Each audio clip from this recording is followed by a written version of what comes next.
So what's up, everybody? It's me, True Star Screamer. And we are here with another action figure review. We are looking at the Ultimate Feral Predator by NECA from the movie Prey. This was part of my figures I didn't get a chance to review in 2023 list, which I'll put a tag up here for. And so between purchases, I want to try to hit that list. This is done by a special request of me, because I actually really wanted to look at this figure. Prey is a very cool movie. I definitely do recommend it on Hulu. It's probably a fantastic return to the Predator franchise. This is actually my second time recording this review, hence why the figure is not in the box. But my gosh, I do love the photography they do on these guys. This is a unique figure indeed, not only because of the Feral Predator design, but some things that they took in putting this guy together. So, enough about the box. Let's see if this guy was worth all the hype and anticipation. So here's the Feral Predator out of the package, and this is how he comes to us. He does have his biomask on. I am using a NECA stand here because this is a NECA figure. Yeah, I know. They don't always, what's the best way to put it? They don't always sit right. They don't always stand right. I'm not gonna lie, every now and then I come down to my basement and I'll sometimes find an alien or something down there. So if you are a NECA collector, you probably have a good selection of these, and if you want to get into NECA collecting, I recommend getting in them. The figure itself has some spectacular detail. You know, the Feral Predator itself is a unique design of Predator lore. I think one of the guys who designed it said it's supposed to be almost like a Predator from a desert environment. So he holds moisture, he's thinner, more live. The hair, of course, they do that fantastic wire for the dreadlocks. He also has hair on his back, which is kind of interesting, on the shoulders. As the paint is, as always, impeccable. From dry brushing on the metallic pieces. He's got this wet look to it.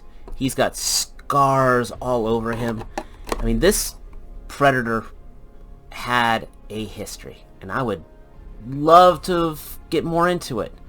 Problem is, now Marvel Comics has a Predator license, so since Dark Horse doesn't do that, Dark Horse isn't doing it.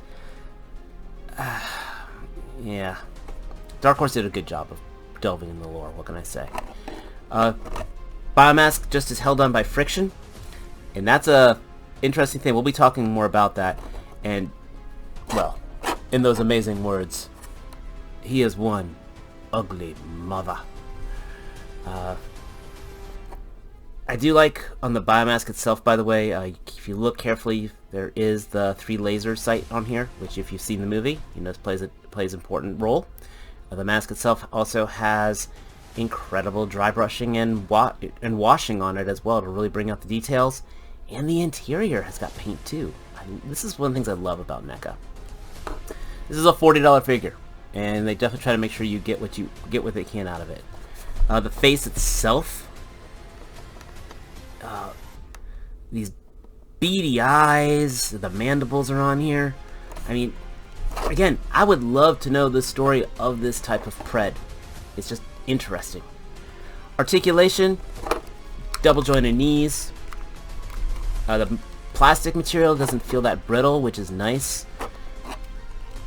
You know, it's NECA. This is not it's not do ninja poses. Even when they make ninjas, they're not made for ninja poses. You buy this for the sculpt. Double jointed elbows, wrist swivel. All the hands will have a wrist joint. No butterfly joints. As you see, you might have them without the stand. You can get balance out of it, but I always like to hedge my bets with it.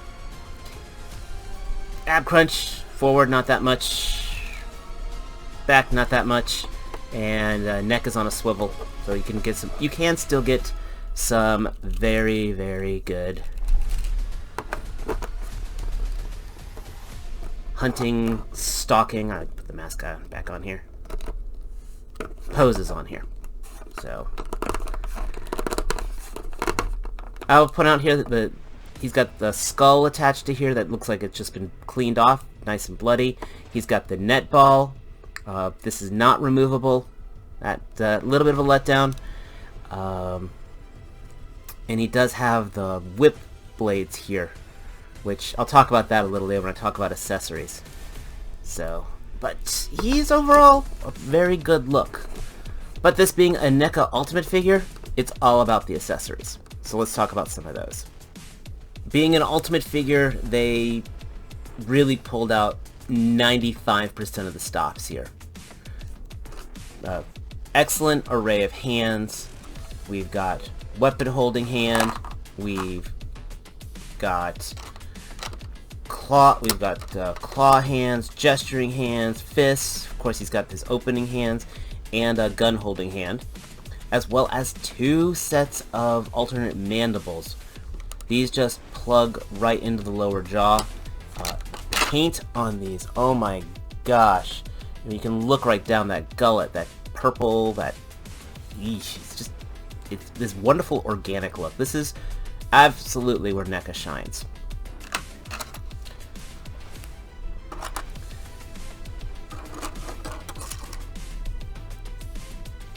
We've got these claws.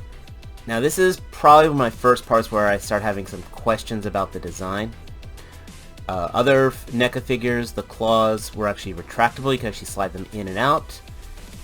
Here, when we look at his gauntlet arm here, there are 2 channels. I'll zoom in on here. Yeah, there are supposed to be 2 here. There's supposed to be 2 channels on here, and these are just supposed to slide right in there. Just like so. Now, I had to hit this with a hairdryer to give it some room here because I don't want to be scraping the paint, because honestly, all I'm doing is forcing this into the plastic. And I get the how and the why, but again, this is just a lot of friction going on here. I'm probably have to do this off camera to get it in here. So give me 1 second.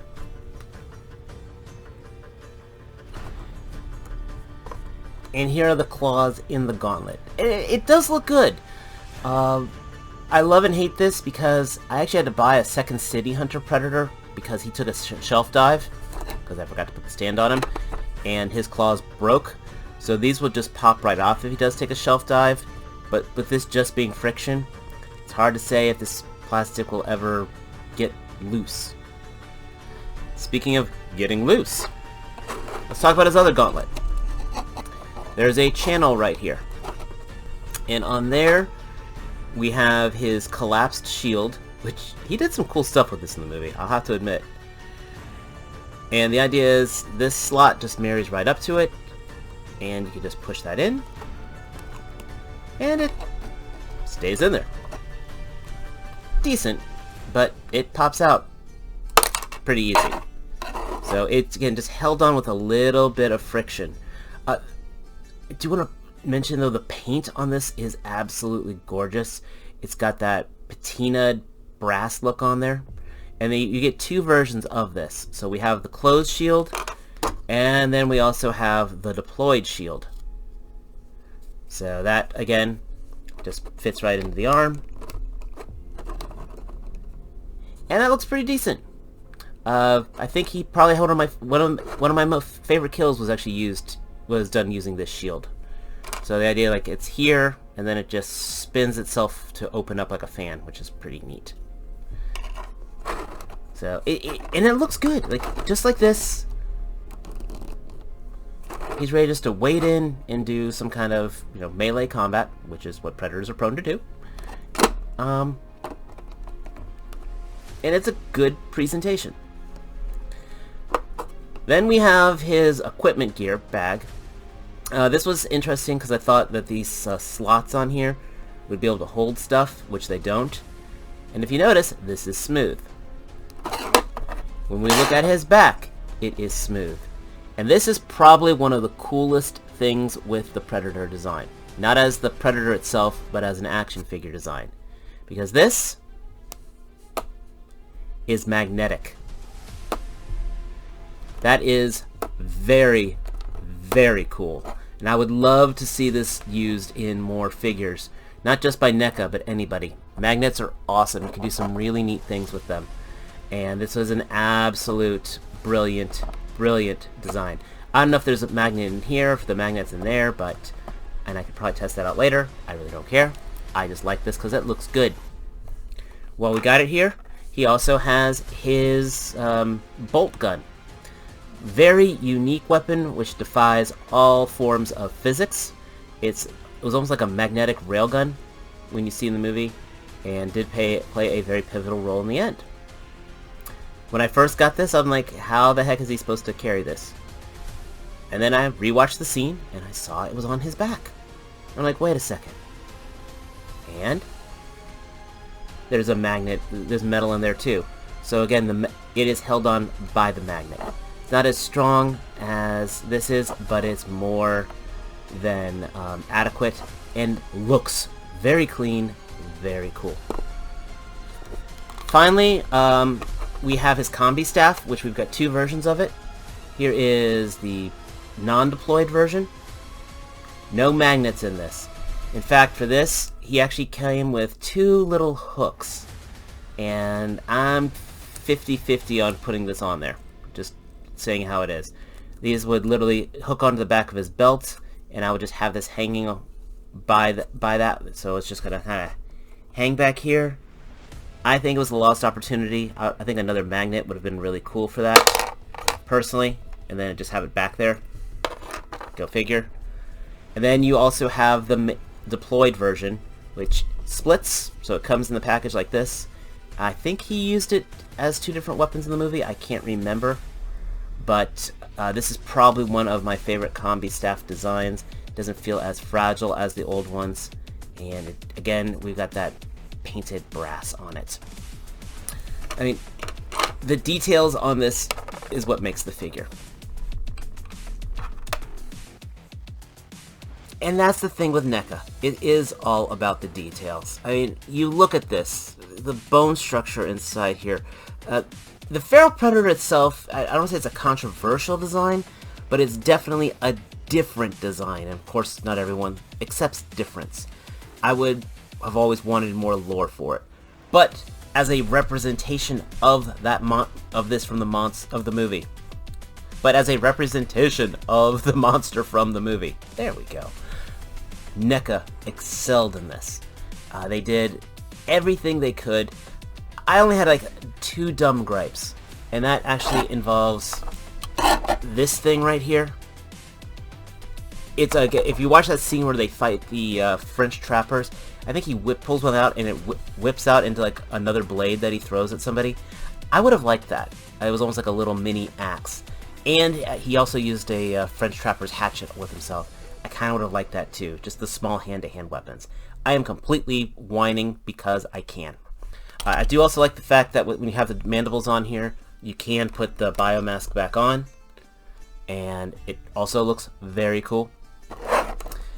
And that's what you want when you buy a figure like this. I want a representation of what was out there, and that's exactly what it is. If you don't like how he looks, you don't buy the figure. Plain and simple.